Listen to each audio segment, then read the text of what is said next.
Hello दोस्तों, स्वागत है आप सभी का मेरे चैनल में।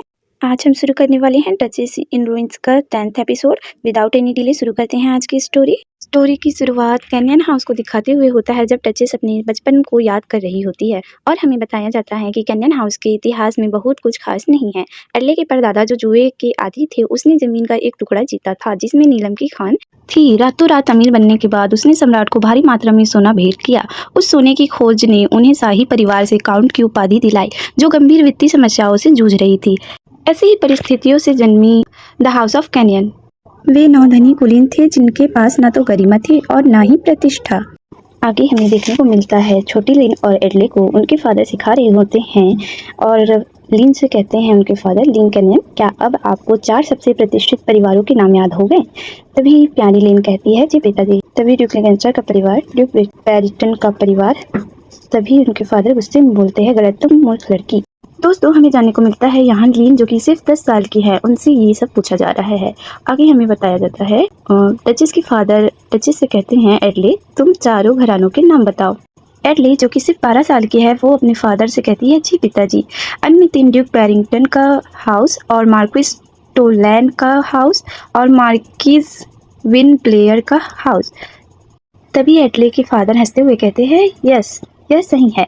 उन चारों सदनों के पास इतनी शक्ति और अधिकार है कि शाही परिवार भी उन्हें हल्के में नहीं ले सकते। इसीलिए इसे कभी मत भूलना कि आपको उन्हीं परिवारों में से किन्हीं एक में से शादी करनी होगी, ताकि कोई भी कभी भी कैनियन को ऊपर से नीचा ना दिखा सके। क्या तुम समझ रहे हो? तब दोनों बच्चियां फादर कहते हैं। फादर की क्लास के बाद एडले और लिन दोनों जाते हुए हॉल में बात कर रहे होते हैं। तभी लिन कहती है, एडले, हे एडले, क्या मैं 12 साल की उम्र में तुम्हारी जैसा बन जाऊंगी? मुझे ऐसा लग रहा है जैसे मैं कितनी मूर्ख हूँ। तभी एडले चिल्लाते हुए कहती है, लिन, तुम किस बारे में बात कर रही हो? तुम मूर्ख नहीं हो। तभी लिन कहती है, लेकिन पिताजी ने पहले यही कहा था। लिन की बातों को सुनकर एडले कहती है, वेल, आप जानते हैं कि वह अपने शब्दों से कितना कठोर हो सकते हैं। उसका मकसद सिर्फ आपको बेहतर करने के लिए प्रोत्साहित करना था। इसका मतलब यह नहीं है कि वह सचमुच आपको मूर्ख समझता है। लिन अपनी सिस्टर की बात सुनकर कहता है, ओह, आपको ऐसा लगता है? एडले आगे लिन के हाथों को पकड़ते हुए कहती है, लिन, क्या हम नीचे जाकर कुछ कुकीज़ खा ले? मैं भी तुम्हें अपना कुछ हिस्सा दूंगी। और हाँ, जब हम कुकीज़ खाकर खत्म कर लेंगे तो चलिए साथ में पढ़ाई करते हैं। मैं आपकी मदद करूंगी, इसलिए चिंता मत कीजिए। तब लिन कहती है, हाँ ज़रूर, तुम्हारे साथ मुझे किसी भी बात से कोई दिक्कत नहीं है। आगे बटलर कहता है, आप अपने कमरे में वापस जाएं। आज से लेडी लिन को किसी भी प्रकार का नाश्ता करने की अनुमति नहीं है। लेडी लिन, आपने कल की परीक्षा में बहुत खराब प्रदर्शन किया है। काउंट कैनियन ने हमें आदेश दिया है कि हम आपको कोई भी नाश्ता ना दें जब तक आप उन पर अपना अधिकार अर्जित नहीं कर लेते। तब एडले कहती है, उसने ऐसा कैसे किया? आगे बटलर एडले की बातों को नज़रअंदाज करके कहता है, लेडी लिन, क्या तुमने आज का होमवर्क पूरा कर लिया है? तब छोटी लिन डरते हुए कहती है, नहीं। तब बटलर आगे कहता है, फिर एडले, आप अपने नाश्ते का आनंद ले। लिन बटलर की बात सुनकर दौड़कर चले जाती है अपने रूम में। तब एडले कहती है, लिन को ऐसे जाते देख के डचेस सोचती है, पिताजी हमेशा से बहुत सख्त रहे हैं, लेकिन हाल ही में वे और भी ज़्यादा सख्त हो गए हैं। वह सिर्फ हमारे साथ ही इतना क्रूर क्यों है और मैं कुछ क्यों नहीं कर सकती? मेरा दिल दुख रहा है और मुझे बहुत गुस्सा आ रही है। काश लिन की खातिर मैं जल्दी बड़ी हो पाती। क्या शादी के बाद सब कुछ वाकई बेहतर हो जाएगी? अगर मैं एक आदर्श महिला बनने के लिए और अधिक मेहनत करूं, एक अधिक सुंदर दुल्हन बनने के लिए, दुबला पतला और खूबसूरत मुस्कान वाला इंसान बनने के लिए, और पूरे देश की सबसे आकर्षक महिला बन जाऊं, और पिता को उतना शक्तिशाली बनाऊं जितना वह बनना चाहते हैं। आगे हमें देखने को मिलता है कि एडले के फादर डाइनिंग टेबल पे लिन पर बहुत गुस्सा कर रहे होते हैं। वे लिन से कहते हैं, लिन कैनियन, तुम तो पहले ही 16 साल की हो चुकी हो। कब अपनी हरकतें सुधारोगी? क्या आपको लगता है कि आप किसी भी पुरुष को आकर्षित कर पाएंगे? 4 महान घरानों के पुरुष को आकर्षित करना तो दूर की बात है, तुम मेरे पैसों की सरासर बर्बादी हो। आपकी बहन ने समाज में अपनी शुरुआत कर ली है और लोगों से संबंध बना रही है। तुम मेरे कब काम आओगे? तुम ऐसे इंसान क्यों नहीं बन सकते जिसे इस घर से बाहर निकलने देने में मुझे शर्म न आए? डचेस पार्टी से रिटर्न होते हुए सोचती है, और मैं वो इंसान बन जाऊं जो मेरे पिता मुझे बनाना चाहते हैं। अगर मैं लिन को यह उपहार दूं तो क्या उसे अच्छा लगेगा?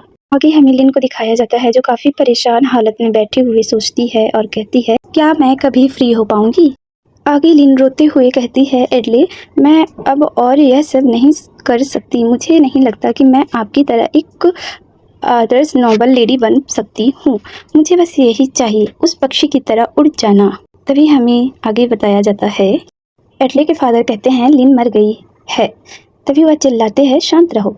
तभी एडले को तो जोर से झटका लगता है। वह शॉक होकर कहती है, क्या?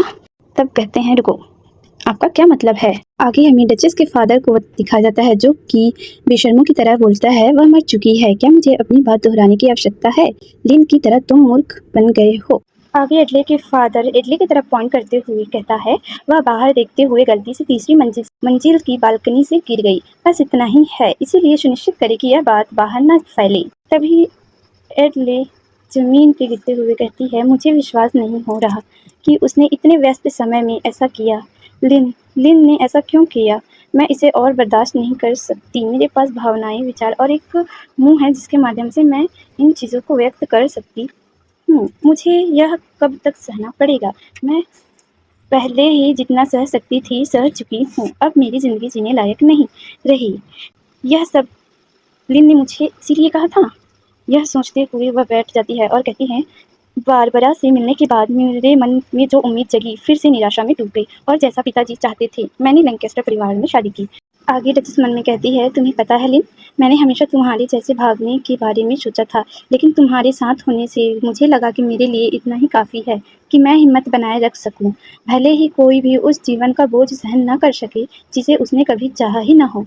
तो अगर लेडी लिन यहाँ दर्द में हैं, काश मैं कम से कम उन्हें यह सिखा पाती कि इसे कैसे सहन किया जाए।